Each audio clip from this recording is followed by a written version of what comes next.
también qué cosas estamos haciendo. Entonces voy a hacer como una especie de charla híbrida y rara, para que no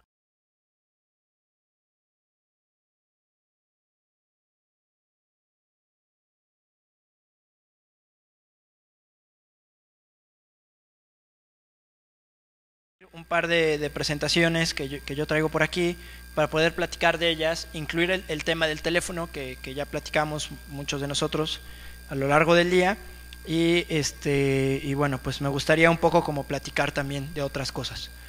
Entonces, esto es un poco de recapitular un poco lo que había estado platicando Erika. Nada más que a mí me gustaría un poquito meterme ya a la parte técnica, que es algo que a mí me gusta y que siento que les puede ayudar. Entonces, la idea es que platiquemos en esta breve hora de algunas nuevas tecnologías, incluyendo, por supuesto, Windows Phone 7. Y a mí lo que me interesaría mucho platicar con ustedes es de un área de Microsoft que se llama Microsoft Research, en donde se hace investigación en cómputo básico, en ciencias computacionales.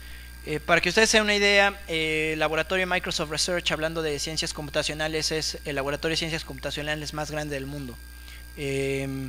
Trabajamos en diferentes áreas de desarrollo y me gustaría platicarles un poco de esto y platicarles un poco cómo la parte de ingeniería y de ciencias básicas o de ciencias se mezcla un poco con últimamente, y es algo que en Microsoft en los últimos 10 años apenas como que nos cayó la monedita, sobre lo importante que es hablar también de otros conceptos, no solamente tecnológicos o técnicos o de ingeniería, sino hablar de conceptos que unen la tecnología con las personas, ¿no? Entonces, me gustaría platicar un poquito de eso así muy rápido y obviamente también, por supuesto, hablar del teléfono, ¿no? Estas son fotografías de los dos laboratorios de Microsoft Research. El primero está en Boston, enfrente de Boston, en Cambridge, y el segundo es en Cambridge, pero es en Inglaterra, ¿no? Y una de las inspiraciones para generar investigación en cómputo básico, que aparte es lo que les enseñaba un poco Erika hace un momento sobre este video muy futurista, en el que podemos ver que las cosas realmente suceden de maneras distintas, pues tiene que ver con lo que dijo Arthur C. Clarke, ¿no? Sobre que la tecnología suficientemente avanzada es indistinguible de la magia, ¿no? Y es una de las cosas que podemos ver en muchos de los videos que ustedes piensan que de los que realmente son futuristas, pero que estamos a 2 pasos de poder hacerlo. Entonces me gustaría platicar sobre esto. Dentro de estos laboratorios trabajamos mucho. HCI significa interacción humano-computadora. El resultado de eso obviamente fue Kinect. Me gustaría hablar de Kinect no como un dispositivo comercial, sino como algo que tiene mucho potencial aplicado a muchas cosas, y platicar un poco de cuál es la tecnología que está proveída por detrás. Trabajamos mucho en HD, o en algo que se llama básicamente reconocimiento de patrones y de imágenes, y trabajamos y tenemos muchas áreas de desarrollo que trabajan con reconocimiento de patrones, de mapas de bits, etcétera, y todo eso, bueno, se ha traducido en poder desarrollar de tecnología de alta definición para la PC, para el web, etcétera. Trabajamos en ciencias computacionales puras, normales, digamos. Trabajamos también con realidad aumentada, trabajamos también con un poquito de cómputo teórico, lenguajes de programación, diseñamos lenguajes de programación, trabajamos con compiladores, con lenguajes interpretados, trabajamos también con C++, en fin, hacemos una tarea que va más allá solamente de llegar y venderles cosas, sino que tiene un origen, pues incluso que lleva muchos años en el proceso, ¿no? Me gustaría comentarles esto muy rápido. Básicamente, el tener un área de investigación en cómputo básico nos permite que nuestros productos puedan tener un futuro, que nos permitan que podamos, llevar el estado del arte a productos comerciales de maneras muy rápidas, y transferir justamente estas tecnologías a nuestros productos comerciales. Y les voy a poner un ejemplo. Hay algo en el Xbox que se llama TrueSkill. Es un algoritmo que está patentado por Microsoft, y que es un algoritmo que permite que ustedes tengan partidas igualadas cuando juegan videojuegos. Y al final del día, esto que están viendo ahí es una solución comercial, pero toda la base de conocimiento se generó a partir del ajedrez. Y tiene una razón comercial también. TrueSkill se empezó a desarrollar a partir de la necesidad que había de poder generar en el Xbox partidas en las que la gente pudiera sentir que no es tonta, ¿no? Y básicamente lo que pasaba es que cuando salió el Xbox, mucha gente dijo, ay, pues esos de Microsoft están bien tontos, y es un caprichito más de Bill Gates para conquistar al mundo, ¿no? Lo cierto es que el Xbox Live, que era como el punto fuerte o el valor agregado de la consola de videojuegos, porque el Xbox, el negro, el primero salió cuando estaba el PlayStation 2, la verdad es que tecnológicamente no éramos superior a lo que tenía PlayStation, sin embargo teníamos algo que nos daba un valor agregado, que era el Xbox Live, que era algo que no tenía la competencia o que no tenía tan bien trabajada la competencia. El problema era que mucha gente que compraba juegos y que iba el fin de semana y jugaba, pues lo jugaba tal vez 3-4 horas. Seguramente muchos de ustedes juegan 30 horas a la semana o mucho más. Entonces, si yo voy y me conecto a la misma red que ustedes e intento jugar contra ustedes, pues el resultado es que probablemente dure yo en el juego 5 minutos. Y después lo vuelvo a intentar y a lo mejor vuelvo a durar otros 5 minutos. Y después, a la tercera vez, me voy a dar cuenta de que no sirvo para jugar videojuegos y que soy muy estúpido y que no tengo tanto tiempo para poder jugar contra alguien que juega 40 horas a la semana. Entonces lo que hago pues, es no conectarme, no pagar, no comprar juegos, ¿no? Al final del proceso, la consecuencia es esa. Entonces la gente en Microsoft estaba muy preocupada porque la mitad de la gente que compraba un Xbox o que jugaba videojuegos estaba dejando de hacerlo a través de línea. Implica eso pues perder dinero. Es una razón comercial. Y es así como lo entienden las empresas. Las empresas no van a invertir en investigación y no van a invertir en desarrollo hasta que no tengan una necesidad que cumplir dentro de sus procesos o que nosotros les vendamos esa necesidad. Y entonces lo que se hizo fue reunir a un grupo de investigadores y se dijo, bueno, necesitamos que esa mitad de gente que está ahí, que no juega, pues necesitamos que regrese y necesitamos que no sienta que es muy estúpida para jugar videojuegos o que no tiene la habilidad necesaria para jugar videojuegos. Entonces un investigador de ahí dijo, mis hijos juegan ajedrez mucho y en los torneos existe un algoritmo que se llama ELO, y ese algoritmo a partir de varias entradas permite generar partidas igualadas, y eso se usa en los torneos de ajedrez para que en la primera ronda de calificación pues no juegues contra Kasparov, ¿no? Juegues contra alguien que es más o menos igual de malo que tú, y si le ganas pues el algoritmo te va acomodando de tal manera que al final del día puedas jugar contra alguien que tiene tu mismo nivel. Entonces, el problema es que en el ajedrez hay 2 jugadores y en los cuartos de Xbox hay hasta 16 jugadores. Entonces, ¿cómo podemos extender ese algoritmo matemáticamente y después programáticamente para llevarlo a un servidor y que ese servidor sirva como una especie de filtro y que la gente pueda entretenerse? Entonces, son ejemplos de cómo los productos comerciales se basan en investigación que nos puede llevar 1 o 2 años. Para esto empleamos cerca de 6 matemáticos que trabajan en Cambridge y que obviamente todos tienen doctorado, etcétera, y trabajaron para una solución que al final del día nosotros podemos colocar en un producto y ofrecérselo a la gente. De eso se trata, hacer investigación. El problema es que no siempre se trata solamente de hacer mejores matemáticas que los de junto o hacer mejores acercamientos a la ingeniería que el de junto. Descubrimos que se trata de hacer algunos otros procesos de los que les quiero platicar. Trabajamos, por ejemplo, en desarrollar lenguajes de programación. Nos preocupa hoy mucho que la gente pueda estar programando en cosas que se usaban hace 20 años, no porque sean malas, sino porque a lo mejor las necesidades que existen hoy en día son otras. Cada lenguaje tiene un nicho poderoso en lo que realiza. Por ejemplo, hoy si ustedes usan Fortran, tal vez algunos de ustedes no use Fortran, pero por ejemplo yo usé Fortran en la universidad para hacer simulaciones físicas y simular las partículas.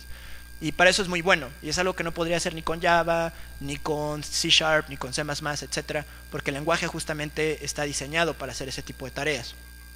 Y una de las cosas que nos pasaba y que empezó a pasar con el desarrollo sobre todo de los procesadores de múltiples procesadores encapsulados, pues es que teníamos un problema o que tenemos todavía un problema en cuanto a los lenguajes de programación que nosotros ocupamos.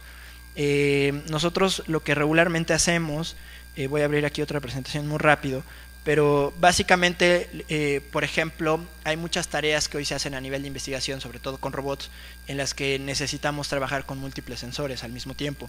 Entonces, lo que les quiero mostrar es algunas cosas y cómo en Microsoft también estamos tratando de acercarnos a áreas nuevas. Que antes, pensar que Microsoft podía hacer software para programar robots era impensable. Por varias razones, sino tal vez porque no es un negocio o tal vez porque no es muy rentable, etcétera. Sin embargo, hoy estamos tratando de esforzarnos para hacer eso.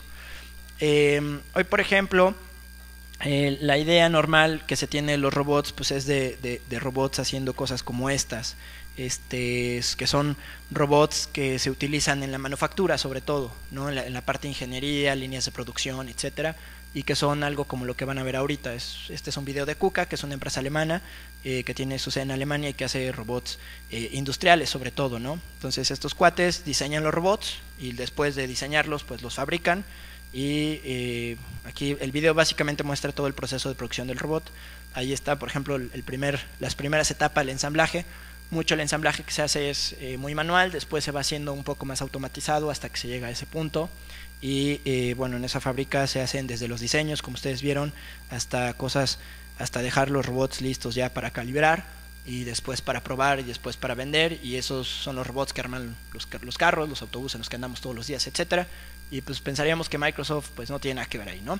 Entonces, una de las últimas cosas que hizo Bill Gates al frente de Microsoft fue dejar una serie de pues digamos como de consejos hacia lo que debería de ser la empresa. Y uno de esos consejos era, en primer lugar, acercarse a la parte esta de robótica. ¿Por qué? Porque Bill Gates se dio cuenta de que en las universidades el estado del arte de muchas cosas, de muchas materias, en ingeniería, en ciencias aplicadas, etcétera, tiene que ver con robots, y cada vez este número de aplicaciones va creciendo.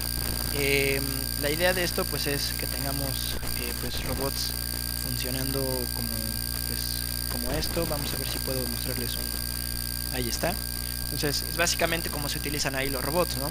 Y obviamente nosotros crecemos con el sueño de la robotina que vimos en los Supersónicos, y esto no nos hace mucho sentido, ¿no? Y esto es aunque es tecnología muy cara y son componentes muy caros, realmente no tiene los algoritmos de los robots y toda la parte de programación que implica mover un brazo de estos es un reto relativamente sencillo, porque la tarea es muy automática. Es decir, el robot lo que hace si va a remachar un carro es, yo lo que hago es mover el brazo, prender la soldadura, insertar el remache, sí, y soltar. Y eso hago millones de veces al día. Millones de veces. Entonces el acercamiento es muy sencillo, porque lo único que puede pasar es que cuando yo haga esto no haya en dónde poner el remache. Y si no hay dónde poner el remache, no enciendo nada y vuelve hacia atrás. Es lo único que es. Son dos condiciones. El problema es que en la vida real los robots pues se enfrentan a diferentes retos que implican más cosas, ¿no? Entonces pensemos, por ejemplo, en un robot, y la idea de esto, por lo que le estoy platicando esto, es por ejemplo en estos robots modernos que cuestan 2.500 pesos y que uno pues pone en su casa y le dice, tengo flojera, entonces un domingo me voy a ir a pasear, programo mi robot y cuando regreso mi casa está limpia, ¿no? Al menos el piso. Y básicamente pues es una cosa que puede usar cualquier persona, le aprietas un botón, es una pequeña aspiradora y va por toda tu casa, pero es muy lista, ¿no? No choca contra nada, no se cae de las escaleras, puedo delimitar espacios con sensores infrarrojos, tiene ahí unos cepillos y bueno, puede limpiar, etcétera, limpia a donde nosotros nos da flojera limpiar, limpia abajo de la cama, abajo de los muebles, etcétera, y tiene una serie de sensores que permite hacer esto. Y esto es a lo que nos queremos acercar. Nosotros queremos que la gente cada vez vea más los robots como este tipo de instrumentos que como algo industrial, ¿no? Y estamos justamente hoy en un punto intermedio en el que estamos tratando de hacer ambas cosas. Y bueno, pues el robot ahí tiene muchas características interesantes. Como les decía, tiene varios sensores. Si pues ve que se va a caer, se detiene, da la vuelta, pasa por debajo de los muebles y no se atora porque trae un sensor que mide la altitud. Y bueno, es más o menos una comparativa de lo que limpia el robot si lo dejas varias horas y de lo que limpia una señora con su aspiradora, ¿no? Y entre más azul, más limpio. Entonces, pues es claro que estamos hoy como una especie de limbo allí.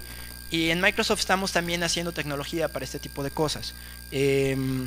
Una de las cosas que me gusta de este robot, por ejemplo, es que si se le acaba la batería, solito busca su cargador y se conecta solito y se recarga automáticamente. Y hacer eso es una vacilada. Son dos sensores que cuestan como 50 pesos o menos, 20 pesos. Entonces realmente no es tanto como la tecnología que hay detrás, sino cómo podemos usar eso. Y justamente ahora estamos en un punto intermedio. Yo el año pasado tuve la oportunidad de trabajar con este cuate. Este cuate es un PR2, cuesta $400,000 y para hacer lo que va a hacer tarda cerca de 2 minutos y lo único que hace es tomar un libro. Entonces lo ponemos enfrente del libro, le ponemos el libro, le decimos toma el libro y tarda 2,5 minutos para calcular dónde está el libro y cómo debe mover el brazo para tomarlo. 2,5 minutos. Nosotros recién despertamos, podemos encontrar el despertador medio dormido, sin estar completamente conscientes, podemos saber dónde está y apagarlo. Entonces, estamos lejos, aunque hemos avanzado bastante, ¿no? Entonces, ahí está.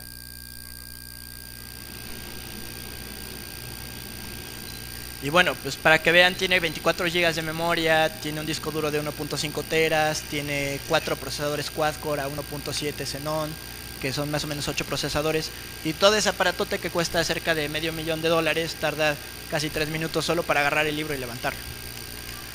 Y bueno, el libro es sólido, pero ¿qué tal si le ponemos una botella de plástico? Que yo la puedo aplastar y no necesariamente se detiene en la portada, ¿no? Porque puedo aplastarlo mucho o aplastarlo poquito y entonces necesito sensores también en los grips, etcétera, ¿no? Entonces estamos ahí en medio, y una de las cosas que les decía que estamos haciendo hoy es tratar de hacer soluciones para poder acercarnos a este tipo de problemas. Estos son algunos otros de los proyectos en los que estuve trabajando. Pero bueno, básicamente son cosas como pues, recolectores de tomates automatizados, robots con los que se experimenta cómo aprenden, etcétera, etcétera, ¿no? Voy a mostrarles por qué les estoy explicando todo esto y qué relación tiene con lo que estamos haciendo en Microsoft. Esto es básicamente cómo funciona un robot, digamos, es un acercamiento tradicional, ¿no? Tenemos los sensores, leemos la información, la procesamos y después sobre eso podemos mover motores o hacer algunas otras cosas. El problema son los ciclos, el que nos toma leer la información, procesarla, llevarla al orquestador y ver qué es lo que va a pasar. Y esto es como funciona ya dentro de la aspiradorita que les mostré, ¿no? Entonces me sirve para no caerme, no chocar y no atorarme en ninguna parte. Sin embargo, esto que está acá es muy diferente a esto. El resultado es el mismo. Sí, pero el modelo con el cual se programa y el acercamiento que se tiene es bien diferente de en el que los sensores están conectados en tiempo real todos al mismo orquestador, o en el que siguen una línea, ¿no? Entonces la diferencia, aunque no se aprecia, pues es clara, ¿no? Y es exactamente lo mismo, son los mismos sensores con el mismo dispositivo, pero con acercamientos distintos de lo que se puede hacer con cada uno de ellos. Ahora, ¿por qué les estoy contando esto? Porque hoy en día pues, se utiliza los servicios descentralizados en todo, en las aplicaciones, no solamente en los robots. Esto se utiliza hoy en el software, por ejemplo. Yo puedo tener mi base de datos en un servidor y después tengo mi aplicativo en otro servidor y a lo mejor tengo el respaldo en otro servidor. Entonces imaginen un robot que llevamos a Marte, que tiene que mandar información o recolectar información de diferente tipo de información hacia diferentes computadoras, descentralizando los servicios, ¿no? Y con esto hay que tomar en cuenta pues, la transmisión de los datos a la Tierra, el tiempo que tarda en llegar, bla bla bla, etcétera, etcétera. Entonces el problema es que nosotros tradicionalmente escribimos software así. O sea, cuando nosotros escribimos un programa de computadora, nuestro programa lee de arriba hacia abajo, lee una línea, se acaba la línea, sigue otra línea y luego termina la línea, ejecuto la siguiente, etcétera, etcétera. ¿Por qué? Porque solo tengo un procesador y no pasa nada. El problema es qué pasa cuando tengo esto. Muchos procesadores ejecutando diferentes partes del programa, pero que se ejecutan de manera simultánea. Entonces el problema o la noticia es que en los lenguajes tradicionales que utilizamos esto no se puede hacer, porque los compiladores no pueden ejecutar dos líneas de código al mismo tiempo. Primero ejecutan una y después otra, y después de esa otra, y después de esa otra. Pero no le puedo decir, mientras haces esto, quiero que hagas esto también. Y eso es lo que tenemos hoy. Tecnológicamente en una máquina es lo que tenemos, tal cual. Entonces necesitamos generar lenguajes que nos permitan hacer ese tipo de cosas. Hoy tenemos a nivel de código, pues tenemos F#, pero nosotros estábamos pensando en un lenguaje gráfico que nos pudiera permitir explicar un poco mejor estos fenómenos. Y bueno, adentro de esos procesadores incluso puedo tener hilos dentro de cada procesador y la cosa se complica un poco más. Entonces lo que hicimos hace algunos años fue meternos a investigar un poco sobre esto y desarrollamos una herramienta que se llama Microsoft Robotics Developer Studio, y con esto generamos un nuevo lenguaje de programación. Aquí está la carpeta de la instalación y como les decía, con esto pues básicamente lo que hicimos fue generar un nuevo lenguaje de programación. Voy a ponerlo aquí para que no haga nada y aquí está. Les voy a enseñar algunas cosas interesantes. No necesito tener robots físicos para poder interactuar o empezar a conocer un poco de los robots. Yo pudiera abrir un entorno de simulación. Entonces voy a abrir un robot en un entorno de simulación. Lo que hace la consola es leer un XML que le escribe una geometría y esa geometría después se manda a la tarjeta de video y pues, se muestra el escenario en 3D como yo lo vería con mi robot, ¿no? Entonces ese formulario está hecho en C# y aquí tengo un entorno. Si ustedes se fijan, aquí la consola sigue leyendo los archivos y aquí tengo esto. Obviamente si yo tuviera un robot de estos físicos aquí, lo podría conectar de mi máquina mediante una red inalámbrica o mediante una conexión directa. Y lo que voy a hacer ahora es que en mi computadora, que es el localhost, pues cuando hace esto le asigna unos puertos y ese robot tiene diferentes servicios expuestos para que yo pueda interactuar con esos servicios. Entonces, por ejemplo, lo que voy a hacer ahorita es conectarme al servicio del láser. Ahí se ve una raya roja que prende y apaga, es un láser que está disparándose a intervalos regulares, y aquí abajito puedo ver una representación de eso. Y lo que voy a hacer ahora es conectarme al motor, voy a alejarme y yo lo que puedo hacer es decir, bueno, pues quiero manejar este robot y lo puedo empezar a manejar con una simulación completa. Y esto de hecho lo puedo incluso aplicar en robots que yo estoy fabricando, o puedo incluso simular mis propios robots, etcétera, ¿no? Entonces estamos trabajando en tecnologías como esta que poca gente conoce, y como les comentaba hace rato, decidimos desarrollar un lenguaje que nos permitiera hacer cosas como acercarnos a la programación paralela, ¿no? Entonces hicimos para esto un lenguaje de programación visual, que es este que les voy a enseñar. Y es un lenguaje que está basado en bloques, es un lenguaje en el que no hay que escribir ninguna línea de código, toda la base del lenguaje es la plataforma .NET, de tal manera que al final de hacer los bloques, yo al final del día tengo código de C# compilado y ejecutando y pasando por los mismos procesos que todo .NET, que es pasar al linker, pasar al CLR, al CLI, etcétera, etcétera, ¿no? Entonces, voy a ver, aquí está abierto ya, ahí está.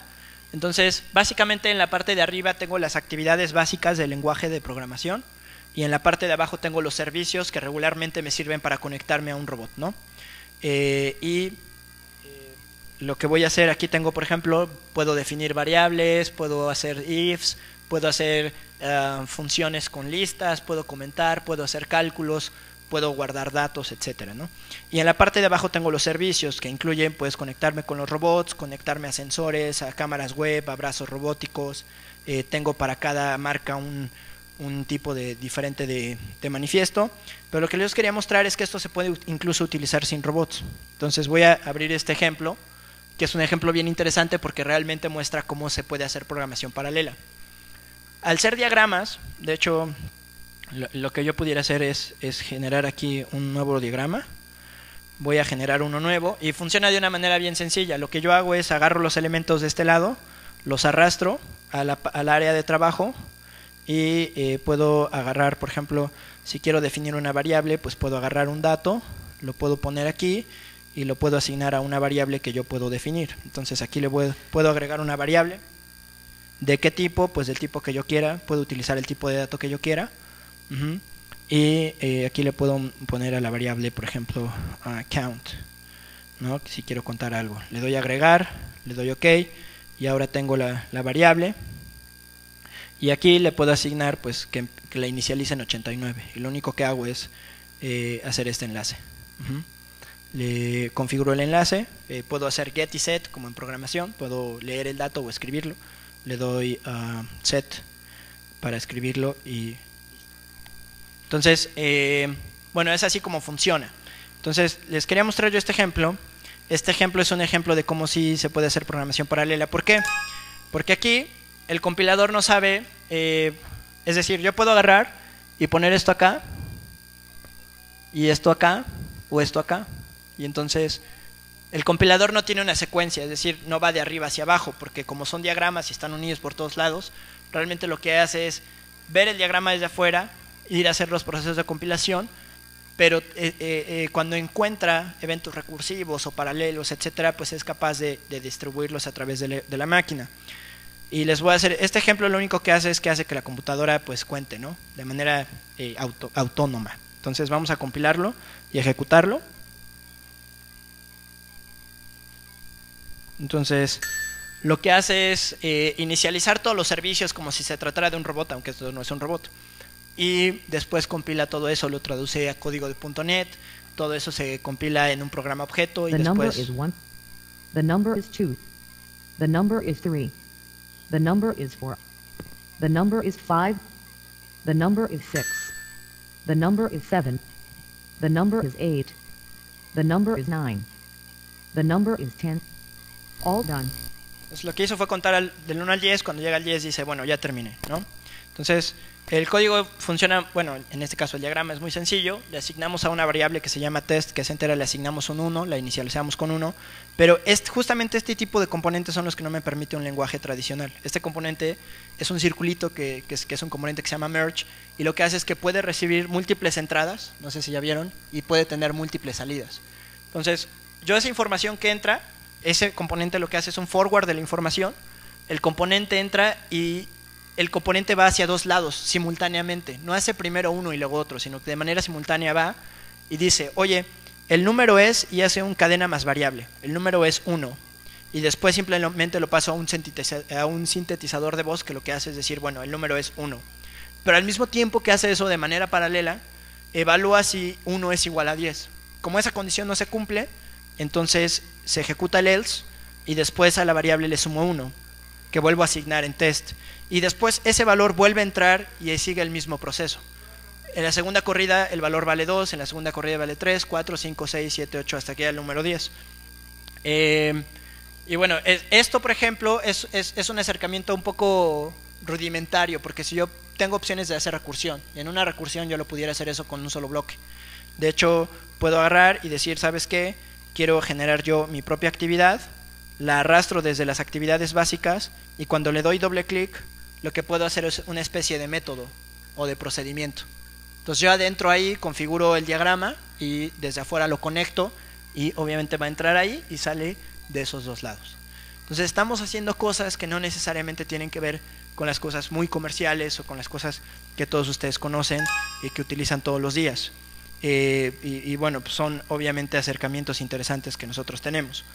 Otro es, Erika les habló un poco de la nube y les contó un poco de la parte del concepto que significa la nube hace un momento y que tiene que ver con almacenar datos dentro de servidores en los que tú no tienes, digamos, un control, sino que son servidores que están ahí en internet. En este caso Microsoft tiene una plataforma que se llama Windows Azure. Erika les enseñó los servidores físicos, cómo se ven, y una de las primicias de Microsoft en los últimos años desde hace unos 3 o 4 años, es la interoperabilidad de lo que nosotros estamos haciendo. Y también lo platiqué un poco en la mañana. Hace muchos años el problema es que Microsoft no utilizaba estándares, el problema era que Microsoft era muy cerrado y que no interoperaba con nada. Hoy estamos tratando de que muchas de nuestras tecnologías puedan interactuar con otras cosas. Sobre todo se trata si ustedes como desarrolladores quieren hacer negocio. Entonces Azure nativamente sirve para Visual Studio. Y es una tecnología, eso suena lógico porque pues es tecnología Microsoft. Entonces yo abro Visual Studio, genero un nuevo proyecto y le puedo decir que quiero hacer un proyecto de Azure, y lo que voy a hacer es que mi sitio web se va a alojar en un servidor de Microsoft que está quién sabe en dónde y que le va a dar disponibilidad a mis usuarios. Pero ¿qué pasa, por ejemplo, si a mí no me gusta programar en ASP.NET, que es en lo que se puede programar en Visual Studio? ¿Qué tal, por ejemplo, si soy un desarrollador de PHP, o si soy un desarrollador de Python, o trabajo con Ruby, o trabajo con Java? Entonces hoy lo que estamos haciendo es decir, bueno, si ustedes son desarrolladores de otras tecnologías, también pueden hacer negocio con nuestra plataforma. Entonces lo que voy a hacer aquí es generar un nuevo proyecto, pero lo voy a generar para cloud. Voy a hacer un proyecto de cloud computing y voy a hacer un proyecto que es un web role, es decir, un sitio web. Entonces selecciono aquí cloud, le digo que quiero un proyecto de Azure, le doy OK y le voy a decir que quiero hacer un web role. Puedo hacer diferentes partes de un proyecto de cómputo en la nube. Puedo hacer el worker role, puedo hacer blobs, jobs si estoy con datos, ahí está. Y quiero hacer un web role en ASP. Puedo hacer con Silverlight, puedo hacer business applications, o puedo utilizar MVC, o puedo utilizar un worker role o un CG. Entonces voy a seleccionar el ASP y le voy a decir que quiero que lo agregue a mi solución. Entonces lo hago y todo esto tiene sentido porque es tecnología Microsoft, y la tecnología Microsoft entre ella pues regularmente es muy transparente y es muy fácil de poder programar. Entonces ahí se está configurando el rol de Azure, se va a configurar los archivos que necesito para Azure y ahí está mi ASPX y ahí me va a mostrar mi página web plantilla, que es la que importó para poderla utilizar. Pero como les decía, a lo mejor alguno de ustedes no utiliza Visual Studio, a lo mejor alguno de ustedes utiliza PHP. Y programa en PHP y es muy bueno en PHP. Entonces la idea es que ustedes puedan hostear sus aplicaciones en nuestra plataforma sin que exista ningún problema. Y no solamente lo tenemos para PHP. Ahorita voy a hacer el ejemplo de PHP, que es el más rápido, porque en el caso de Python y de Ruby y de Java hay que llevar el ensamblado del framework para poder compilar en Azure. Entonces aquí tengo la página. Y bueno, ahí está el diseño. Interesante todo esto es que si yo le digo, ¿sabes qué? Hostéalo en este momento, le doy clic, se conecta al servidor de Azure y se publica en Azure y ahí está mi sitio. Entonces el problema, como les decía yo, es qué pasa si yo utilizo Eclipse, por ejemplo.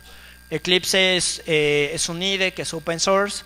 Evidentemente tiene muchas más limitaciones de lo que puedo hacer, por ejemplo, con Visual Studio, pero es un IDE que es muy popular, que mucha gente lo utiliza para diferentes tipos de plataformas. Y bueno, que ahí está. Helios es la versión específica para PHP. Y lo que voy a hacer es instalo Eclipse, que en realidad ni se instala, es un exe que se descomprime en un zip y que ni siquiera se registra en Windows. Lo que voy a hacer ahorita es abrir un archivo PHP y Microsoft está publicando complementos open source para estas aplicaciones open source y que uno pueda tener integración completa con la plataforma de desarrollo. De tal manera que ahorita que termine de cargar Eclipse, está basado en Java y eso es PHP. Eso ya no es ASP.NET, eso es PHP. Y lo interesante es que pues yo puedo empezar, ese PHP lo único que hace es que va por el framework de PHP que tiene instalado mi máquina y lo trae de regreso y me lo muestra en la pantalla. Entonces, lo que les quería mostrar es esto. Cuando yo instalo los complementos, fíjense cómo aquí dice Windows Azure y es un complemento para Azure, pero que ya está casando la aplicación o mi IDE con las herramientas que tiene Microsoft. Es un caso parecido. Con Visual Studio se puede trabajar otra vez con Ruby y Python, nada más que habría que poner el ensamblado del framework que estamos utilizando. Si yo le digo, ¿sabes qué? Quiero que corras el proyecto, le doy clic aquí y me permite empezar a hacer la implementación de mi proyecto en Azure, aunque esté trabajando con otras tecnologías. La idea es precisamente que podamos ofrecer interoperabilidad hacia muchas plataformas.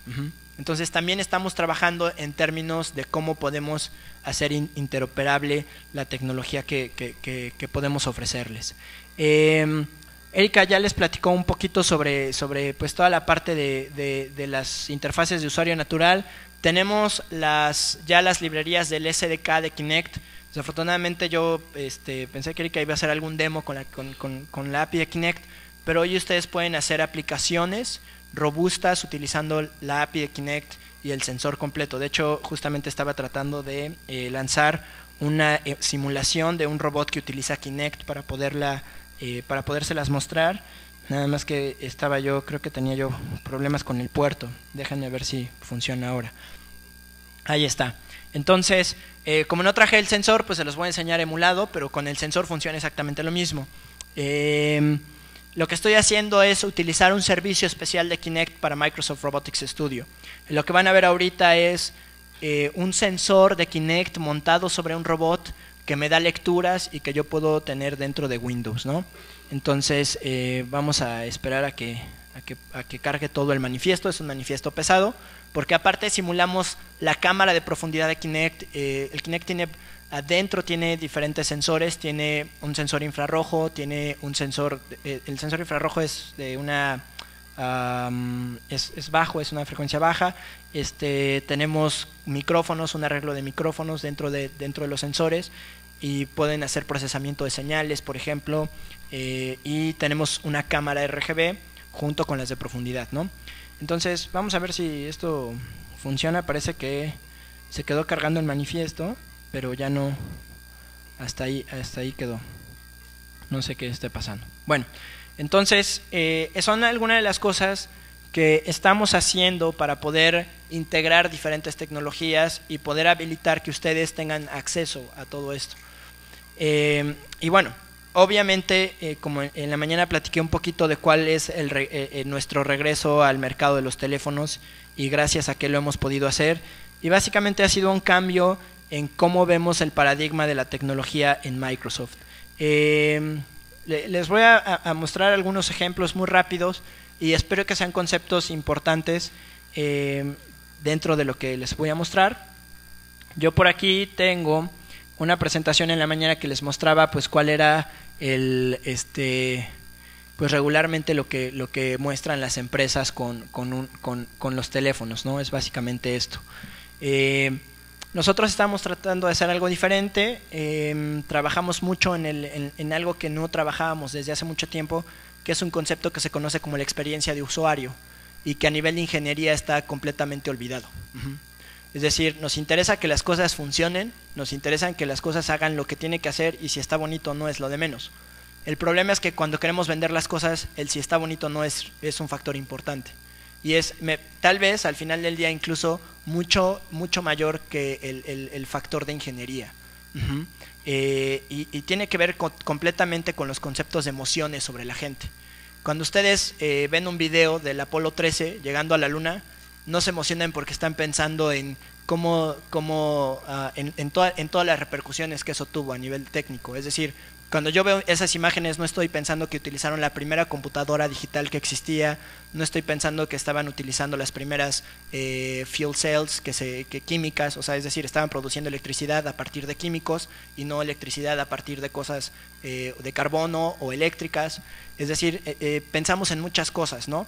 Pero todo ese mensaje básicamente me lo da el ver a un tipo que está dando brinquitos por la Luna, y eso más que técnico es meramente emocional. Llegar a la Luna, para llegar a la Luna tardamos cerca de 10 años.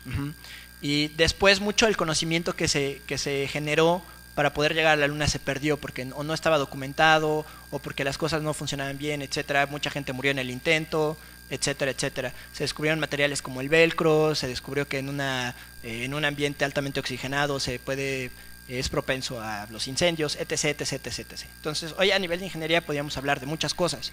Sin embargo, lo que le hace clic a la gente y por la que la gente pagaba sus impuestos en Estados Unidos para hacer eso era el aspecto emocional. Entonces, y dentro de Microsoft olvidamos eso por muchos años. Es decir, pues el Windows estaba bien, servía y era bonito, sí, pero pues no había razón para qué preocuparse, ¿no? Todo era más feo que Windows. Y el problema fue que un día llegó algo que era más bonito. Y a lo mejor técnicamente no me interesaba qué hacía, o no me interesaba cuál era el dispatching de la memoria, o no me interesaba qué procesador utilizaba, o qué tipo de memoria tenía, o cuánta velocidad tenía la memoria. Nada de eso me importaba. Lo que me importaba es que la máquina lucía bien, ¿no? El sistema lucía bien, me parecía atractivo, etcétera, etcétera. Cuando descubrimos que eso era un factor importante en el juego, decidimos ponerle atención a eso. Entonces, yo digo, podemos hablar de muchos casos, que no quisiera extenderme mucho, pero podemos hablar incluso con cosas como el iPod, por ejemplo, ¿no? Hoy, no sé si ustedes sepan, pero Apple es la empresa de tecnología que más vale en el mundo, que más vale. Ni Airbus, que produce componentes para aviones, ni otras empresas que digamos que desarrollan un montón de tecnología relacionada con esa, está dentro de esa categoría, ¿no? La más cara es Apple, y por ahí después viene Microsoft y algunas otras empresas. Entonces, el mensaje que nos están dando es que es importante la parte de investigación, que es importante la parte de ingeniería, pero lo cierto es que la gente de Apple no inventó el reproductor MP3. O sea, no es algo que ellos hayan inventado. Entonces, si ustedes se ponen a pensar en ese tipo de cosas, pues la gracia de las computadoras no es que hayan inventado algo nuevo, porque todo lo que usaron ya existía. Es decir, no fueron los inventores de absolutamente nada. Lo que hicieron fue inventar un modelo de negocios que era muy novedoso, que era muy atractivo, y diseñar un dispositivo en el que ponían el cuidado máximo para producirlo. Esa es la diferencia, y eso es lo que quisimos hacer ahora con lo del teléfono. Con el teléfono queremos subirnos a este tren en el que podemos hacer las cosas funcionales, podemos hacer las cosas bien hechas, pero también podemos hacer que la gente interactúe de una manera interesante con ella. Y estamos aparte en ese punto, estamos en el punto en el que podemos lograrlo. Bueno, les quería mostrar por aquí unos ejemplos. Esto, creo que mi super ejemplo de Kinect no va a jalar nunca. Entonces, seguramente tengo por ahí un puerto ocupado o algo así, porque estoy accediendo a los puertos. El punto es que estamos en un punto en el que podemos lograrlo. Hoy, por ejemplo, existen sistemas. Voy a abrir un ejemplo para que ustedes vean a qué me refiero con esto de la evolución y de cómo a veces la teoría de ingeniería es muy buena, pero tiene que ver, al final la parte comercial tiene que ver con qué experiencias le ofrecemos a la gente. Tal vez esa no era la opción adecuada. Déjenme mostrarles esto rapidísimo. Voy a abrir una máquina virtual con la primera versión de Windows. Y les voy a decir por qué, nada más se las quiero mostrar para que la vean y que tengan un poco de intención con esto. No voy a poder cerrar mi máquina virtual. Y de hecho mi máquina virtual de Windows 1 iba a funcionar mucho más suave. Bueno, el punto es que hoy hay muchos sistemas operativos que lucen como Windows 1.0. Y lo peor es que estamos en el 2011. Y a lo mejor tienen un uso muy específico, pero lo cierto es que nunca van a lograr que la mayoría de gente lo utilice así, siga apareciendo como esto. Lo mismo sucede con los teléfonos, lo mismo sucede con toda la tecnología móvil, con las aplicaciones web, etcétera, etcétera.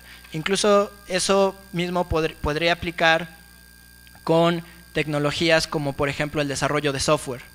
Yo he visto mucho software en México que está hecho por mexicanos, que cuando tú lo abres parece que es software que se hizo en el 85.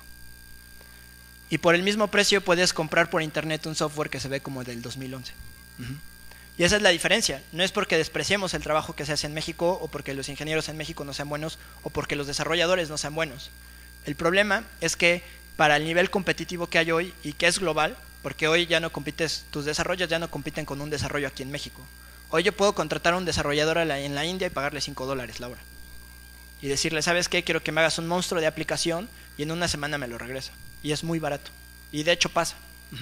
Entonces, el problema no es que los desarrolladores no tengamos la capacidad, ni técnicamente somos muy buenos. El problema es que lo demás se nos olvida.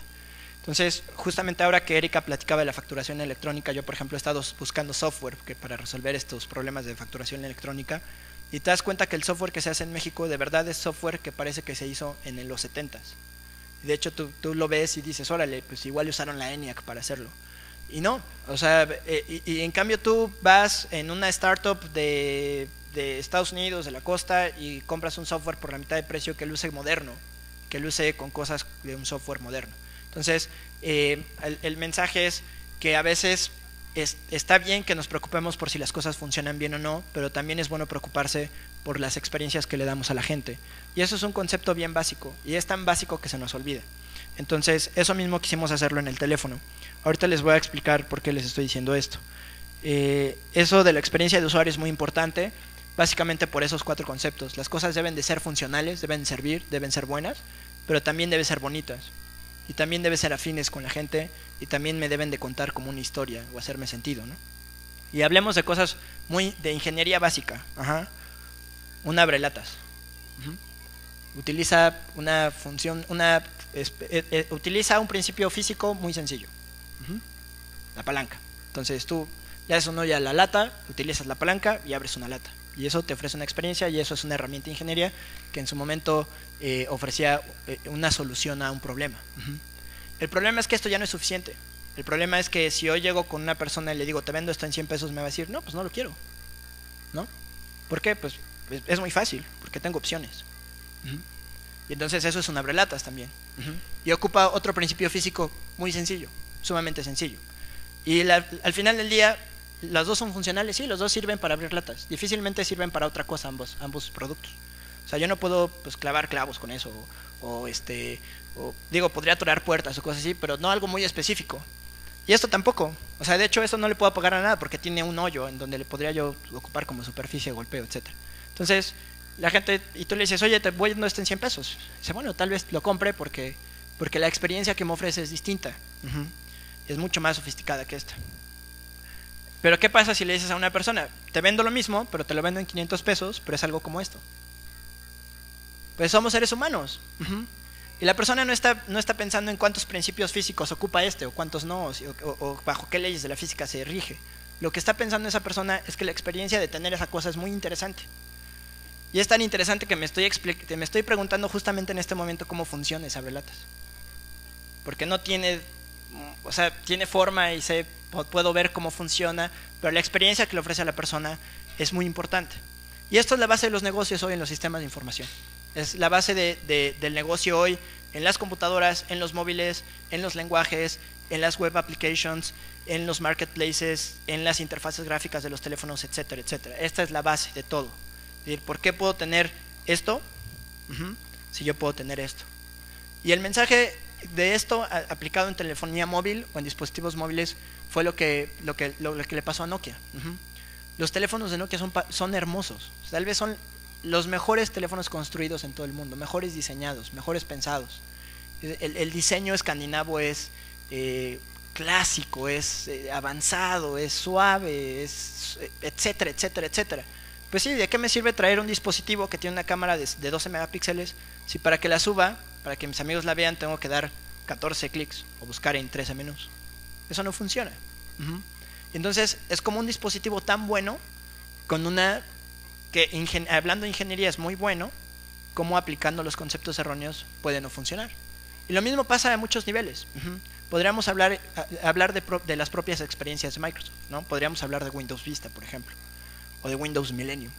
Ese tipo de conceptos son los que las empresas hoy tienen que cuidar mucho. Si ustedes, como ingenieros que estén pensando en desarrollar proyectos, deberían de estar pensando en cómo poder atacar este tipo de problemas. Y hay muchas cosas que se pueden hacer para que la gente se sienta a gusto con lo que hace, con lo que utiliza, con lo que tiene en las manos, etcétera, ¿no? Por ejemplo, pensemos en el ratón. El ratón, en realidad, pues no ha sufrido una evolución muy grande, ¿no? Es básicamente una cosa que puedo agarrar en la mano y que puedo darle, pues, golpearlo. Otra vez, esto, el teclado y el mouse es meramente emocional, es físico. Me provee una sensación, una retroalimentación de cómo lo uso. Uno de los grandes problemas de las primeras pantallas touch es que eran resistivas, no eran capacitivas. Y al ser resistivas, la pantalla, la superficie de la pantalla era sumamente lisa. Entonces el problema de la gente, cuando hacían los grupos de piloteo del software o de los aplicativos o del sistema operativo de la gente es que siento que no estoy agarrando los iconos. Es decir, sí veo que lo puedo arrastrar y veo que lo puedo mover, pero realmente no estoy sintiendo, no tengo esa sensación de poder hacerlo. Entonces, a partir de eso se empezó a trabajar, etcétera. Pero básicamente es meramente emocional. Si ustedes se fijan, muchas de las cosas nuevas que se empezaron a utilizar tienen que ver con el mismo concepto, pero revolucionado. Piensen, por ejemplo, en esto. Piensen en estos de abajo. Son los mismos conceptos, pero más humanizados, más aterrizados, más para que la gente las pueda utilizar. Y eso se llevó no solamente a los teléfonos celulares o a los dispositivos.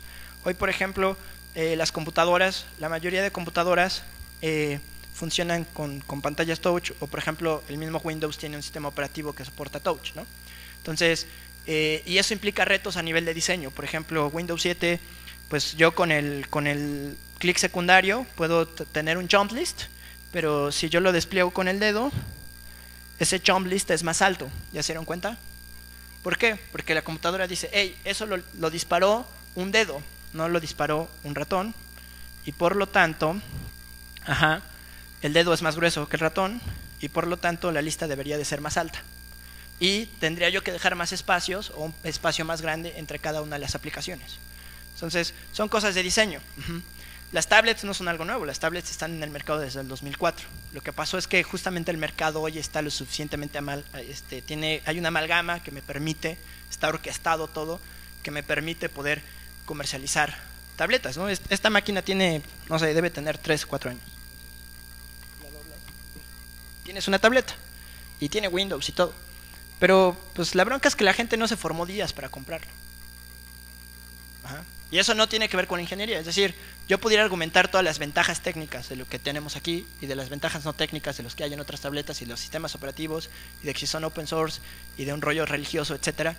Pero al final del día, nada de eso a la gente le importa. La gente ve algo bonito y se para y está días y acampa y compra algo que cuesta $800. ¿Y es algo ingeniería? Sí, o sea, tiene que ver con ingeniería, pero tiene que ver con otros conceptos que a lo mejor nosotros no tenemos ni idea o están a años luz de lo que nosotros podamos aprender. Es decir, a veces no nos preocupamos ni siquiera si los productos son ergonómicos, si no son ergonómicos, si cuesta trabajo utilizarlos, etcétera, etcétera. Piensen en una cosa tan simple, piensen en los cajeros automáticos, por ejemplo, ¿sí? Es un ejemplo muy bueno para explicar cómo funciona todo esto. Entonces, y pues no se trata de hacerlo bonito, ¿no? Porque pues eso es un mouse.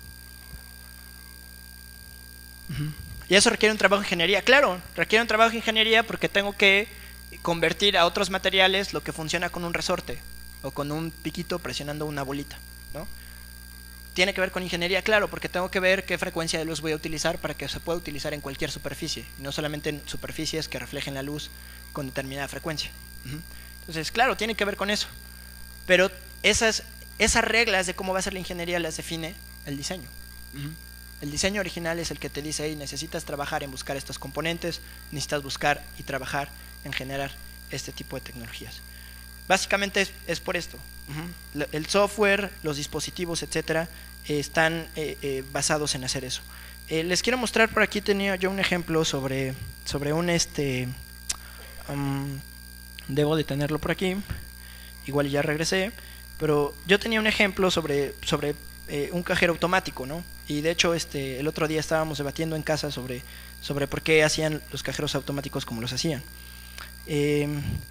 Pero bueno, los nuevos ya como que seguramente escucharon a mucha gente criticarlos y ya los cambiaron, y hay muchos cajeros nuevos en los que se antepone la funcionalidad a otras cosas. Pero el cajero automático es la prueba de cómo la ingeniería se puede aplicar mal a su máxima expresión. Si eres un aparato que se comunica a una red bancaria, que tiene sistemas de seguridad, que cuenta dinero, que tiene mecanismos internos para poder hacer la cuenta de dinero, para poder contar el cambio, etcétera, etcétera. Pero si tú pones a una persona, a lo mejor mayor, a utilizar un cajero, te puedes tardar 15 minutos esperando a que saque su dinero. Entonces no funciona. Y el cajero originalmente está hecho pues para sacar dinero, se le agregan más funciones, se hace más complejo, etcétera, etcétera. Entonces hay que pensar en ese tipo de cosas. Nosotros lo hicimos con el teléfono y pensamos que tenemos una respuesta pues buena para lo que estamos haciendo. No solamente en cuanto al diseño del teléfono, sino también en cuanto a la herramienta de desarrollo, a todo el código, a todas las herramientas que les podemos dar, etcétera, etcétera. Entonces, básicamente, les explico muy rápido. Nosotros tratamos de que el teléfono sea algo relativamente, pues, no solamente usable, sino que sea bonito, que tenga un impacto con la gente. Como les decía yo, básicamente lo que buscamos pues es que las personas tengan estas experiencias, ¿no? Que podamos generar memorias, que la gente se pueda conectar a los productos. Esto aplica para todo, productos físicos, de software, páginas web, etcétera, etcétera. Entonces les quiero mostrar algunos ejemplos. Erika ya había platicado con ustedes, les quiero mostrar algunos ejemplos. Este es un sitio web, y lo que estamos tratando de hacer es generar tecnología para que ustedes como programadores y desarrolladores puedan mejorar la experiencia de las personas. Si ustedes se fijan, pues tengo aquí una fotografía, ¿sí? Se ven ahí unos paneles solares, es una cabaña y unas personas, ¿no? Lo que voy a hacer es, voy a empezar a alejarme. Y bueno, al final del día lo que tengo es una imagen que pesa gigapíxeles, que está en internet y que puedo ver a través de un navegador de internet. No necesito un ancho de banda espectacular, estoy utilizando la red que está aquí y muestra clara de que no necesito nada más, y ahí está, ¿no? Entonces, este tipo de experiencias pues pueden habilitar experiencias de navegación, de entretenimiento, etcétera, de una manera bastante suave. Para llegar a esto, ustedes no se tienen una idea, pero nosotros tenemos que jugar con TCP/IP, tenemos que jugar con la compresión de la imagen, por cómo la vamos a transmitir, cómo la va a leer el navegador, cómo vamos a desarrollar el plugin, etcétera, ¿no? Erika les platicó de Photosynth. Aquí está un ejemplo, es una colección de imágenes 2D. Entonces, este es el Palacio de Bellas Artes tomada con muchas imágenes en 2 dimensiones, ¿no? Ahí está, es una colección de cerca de 200 y tantas fotografías. Pero lo interesante es que al final del día lo que hemos generado es que un algoritmo que es bastante listo lee las imágenes, lee las texturas de las imágenes, y en base a las texturas puede generar un entorno tridimensional de lo que estamos fotografiando, sin intervención humana.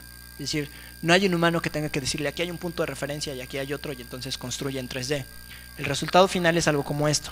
Entonces lo que voy a hacer ahora es mostrar en 3D el Palacio de Bellas Artes. Si ustedes se fijan, cada vez que yo doy clic, tomo una nueva fotografía de acuerdo al ángulo.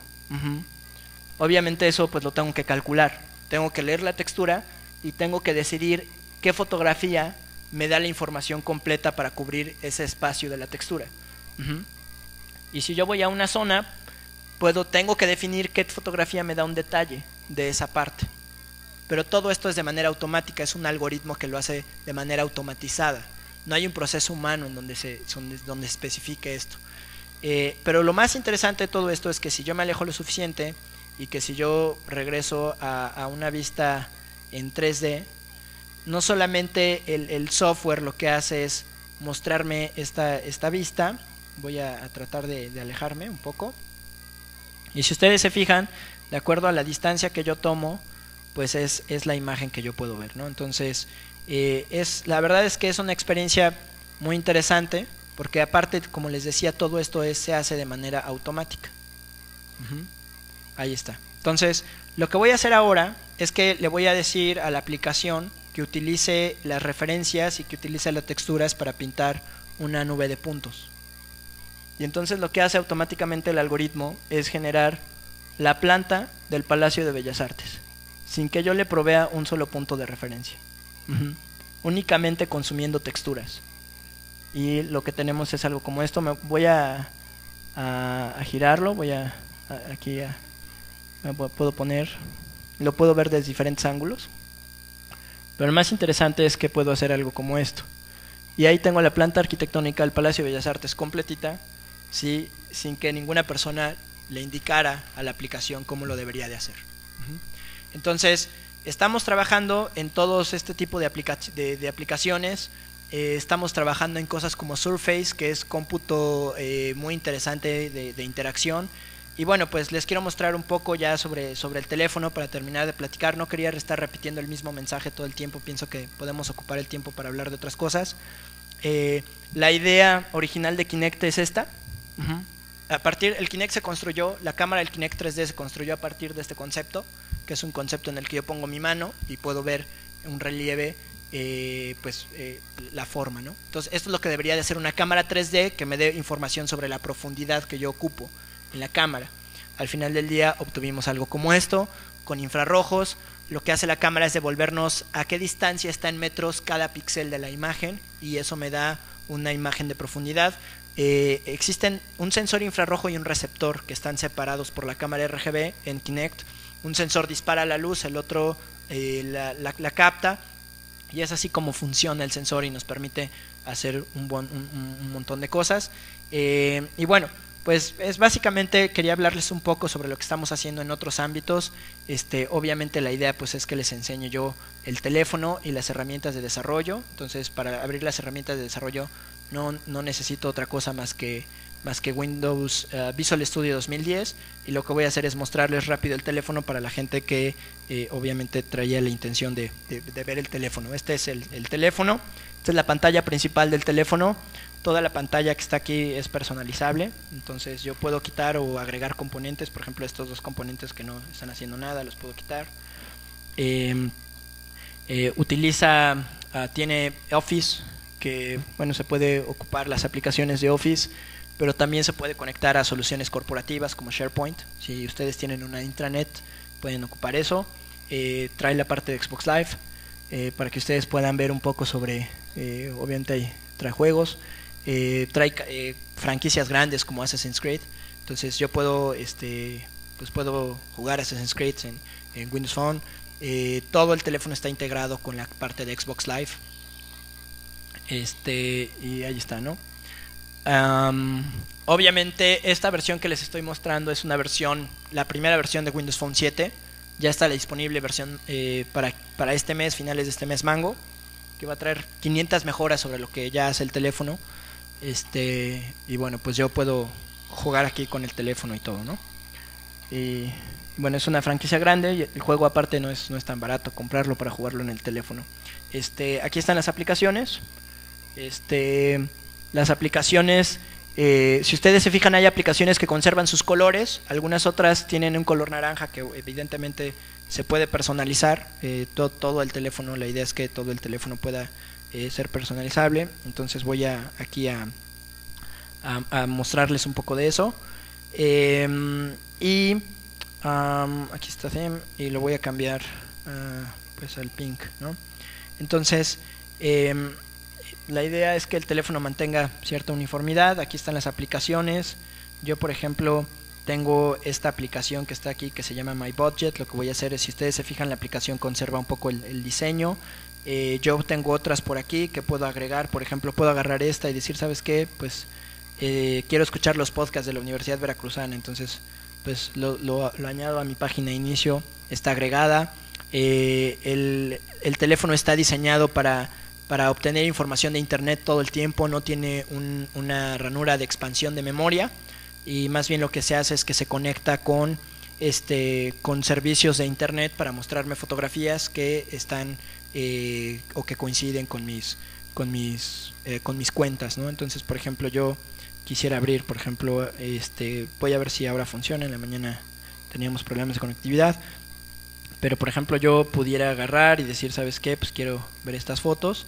Lo que se hace es que, por ejemplo, esa carpeta justamente, o ese álbum, está en Windows Live, pero también puedo conectarme a algún álbum que estuviera en Facebook. Y esto es nativo al teléfono, es decir, el teléfono lo hace de manera automática, y es por eso que no tenemos un almacenamiento o expansión para almacenamiento. Tenemos aplicaciones, por ejemplo, aquí está Kindle. Obviamente se sincroniza con los servicios del Kindle. Estoy leyendo un libro de Microsoft Research, justamente de procesamiento de datos intensivos, que se llama The Fourth Paradigm, y que es y ahí está. Y bueno, pues trae la parte de las personas con las que puedo estar en contacto. Les decía, esta es una versión un poco más viejita, pero la nueva versión trae 500 mejoras sobre lo que yo les estoy mostrando. Por supuesto que trae el Marketplace, que está acá, y por ejemplo, ahí en el Marketplace ya se encuentra la aplicación del Vento. Ya está publicada. Dice que pues no se puede conectar, pero la aplicación del Vento yo la tengo acá. Aquí está. La voy a poner en mi menú principal, y ahí está. Y la voy a abrir. Entonces, este es un trabajo que hizo la gente del laboratorio de aplicaciones móviles de aquí en la UNAM, y este es el aplicativo que ellos desarrollaron. Trae las noticias, puedo ver la información de redes sociales, videos, la parte de App Circles, los patrocinadores, información acerca de la UNAM, etcétera. Esta aplicación la desarrolló un alumno de la UNAM que había trabajado antes con Symbian, y le duró. Él no sabía nada, absolutamente nada sobre, ni siquiera tiene un teléfono. Con eso les digo todo. La hizo, y ya la publicó, y él ni siquiera tiene un teléfono para probar físico su aplicación. Entonces, realmente es muy sencillo. La hizo en más o menos como 2 semanas. Entonces, y si ustedes tienen ya un poco de experiencia con otras plataformas, seguro la podrían hacer tal vez en una. A lo mejor aquí el único problema es pelearse con el HTTP request y algunas otras cosas, pero lo interesante de todo esto es que ustedes, ahí está. Entonces, y ya está publicada la aplicación en Windows Phone 7. Si alguno se pregunta si es buen negocio o no, mi cable ya está en las últimas. Si alguno de ustedes se pregunta si es un buen negocio o no, pues Gartner, que es un analista de información, de tecnologías de información independiente, que no depende de Microsoft ni de ninguna empresa, pues estima que por ahí del 2015 Windows Phone 7 será la segunda plataforma móvil más utilizada en todo el mundo. Y bueno, las herramientas de desarrollo les quería mostrar. Ahora tengo un problema con mi aplicación que muestra esto en la pantalla. Déjenme, le doy un logout a mi aplicación. Yo necesito una aplicación especial para poder mostrar los datos que ustedes están viendo en la pantalla. Entonces, bueno, para que vean mi teléfono reflejado dentro de la pantalla. Entonces, es por eso que necesito hacer aquí algunos cambios, y mi cable ya está dando algunos problemas. Pero bueno, básicamente hoy estamos trabajando en ofrecer tecnología muy amable para las personas, para los desarrolladores. Estamos trabajando en que esto sea mucho más fácil, no solo de consumir, sino que ustedes, como la parte de ingeniería, más fácil de construir, y aparte de diseñar y de portar, ¿no? Entonces, realmente estamos haciendo varias cosas sobre eso. Híjole, parece que mi aplicación se está comiendo parece que el cable está, ya lo quité, pero no funciona. Entonces tenemos problemas. Bueno, voy a ver si puedo detener el process. Ahí va. Bien, parece que ya lo estamos resolviendo. y creo que es problema de mis máquinas virtuales, que tengo abiertas un montón de máquinas virtuales. Déjenme lo cierro. Y bueno, ya con esto voy a terminar. Y bueno, pues es un poco lo que les quería platicar. En la mañana tuvimos una sesión casi de 3 horas sobre todo el código que lleva por detrás el teléfono. Para los que vinieron, pues no quería hacer muy repetitivo las cosas. Y para los que no, pues también mostrarles algunas cosas que están por el lado de otras tecnologías que estamos desarrollando en Microsoft. Y bueno, pues nada más ahorita les quería mostrar un poco del emulador, de cómo funciona, de qué cosas se pueden hacer con el emulador, de algunas cosas que considero interesantes para ustedes que están desarrollando aplicaciones. Y bueno, pues nada más, espero que esto me dé chance de continuar. Creo que ya no usaré ese cable nunca más, porque en la mañana ya me lo había hecho, pero ahora está complicado. Ok, voy a terminar esto. Y bueno, pues eso sería todo. No sé si quieran ir, si tengan alguna pregunta sobre lo que hemos estado platicando. A lo mejor podríamos ir resolviéndolas mientras hago que esto realmente funcione. Voy a ver si puedo hacerlo. Ok, parece que ya volé todo el Internet Explorer. Bueno, entonces no sé si alguien tenga alguna pregunta por ahí, alguna duda. La verdad es que tampoco quería tomar mucho tiempo, no sonar muy repetitivo. Ya es la última sesión del día aparte, y teníamos ya un poco el tiempo encima. Entonces, por aquí. Y voy a ver si puedo hacer que eso funcione. Sí. Bueno, yo hace como 3 meses intenté bajar el SDK para programar con esa cosa, pero no pude. Entonces, no sé si tuvieron algún problema. Lo traté de bajar casi una semana seguida, pero no pude descargarlo nunca. Ajá.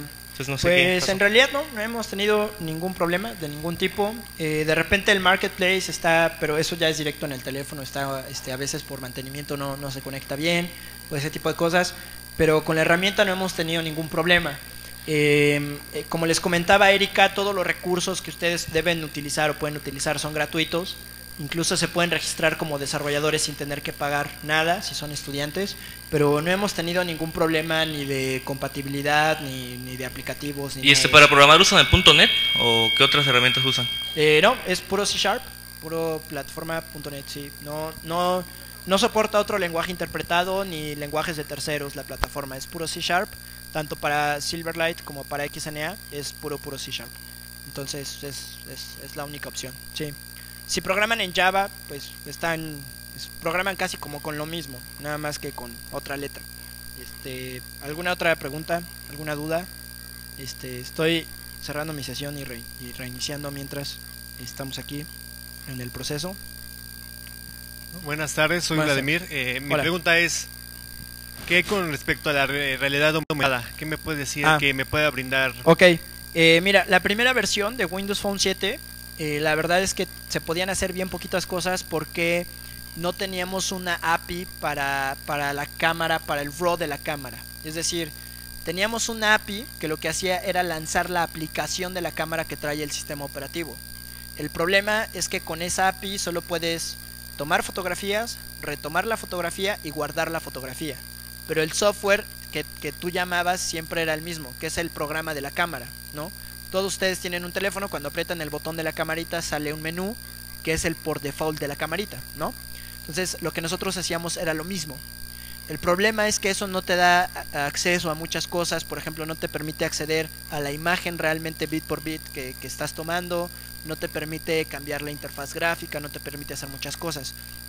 Ahora lo que hicimos fue liberar una API que te permite acceder al RAW de la cámara, de tal manera que puedes interactuar ya digamos a un nivel más abajo con el sistema operativo, con la parte que controla la cámara. De hecho, un ejemplo de eso es algo que se llama Bing Vision, que lo que haces es tú aprietas el botón de buscar o abres la aplicación de Bing Vision, pones un libro, con la cámara tú lo acercas y la cámara ni siquiera toma la fotografía, o no tienes que tomar la fotografía. En el momento que tú lo acercas, en ese momento el servicio web va por la imagen del libro que estás capturando y te muestra el libro en el que estás, ¿no? Lo mismo podría suceder con etiquetas y con algunas otras cosas. De hecho, tenemos aplicaciones que utilizan escaneo de etiquetas, como en todas las aplicaciones. Entonces, hoy sí se pueden hacer más cosas. Con la versión anterior era un poco más complejo hacerlas, pero con la versión nueva es mucho más sencillo de hacerlas. Entonces, para eso el nuevo sistema o la versión nueva se llama Mango, y si entras a la página están ya las herramientas para Mango, por si te interesa. De nada. Sí, por ahí alguna otra pregunta rápida que quieran consultar. El proceso de que truene la máquina es complejo. Gracias. ¿Qué tal? Buenas tardes, me llamo Rodrigo. Mencionaste que el SDK de, por ejemplo, de desarrollo en Azure no solo te permite desarrollar en ASP.NET, también en otras plataformas. ¿También eso está disponible a lo mejor con otros SDK como el de Kinect o el de XNA? No.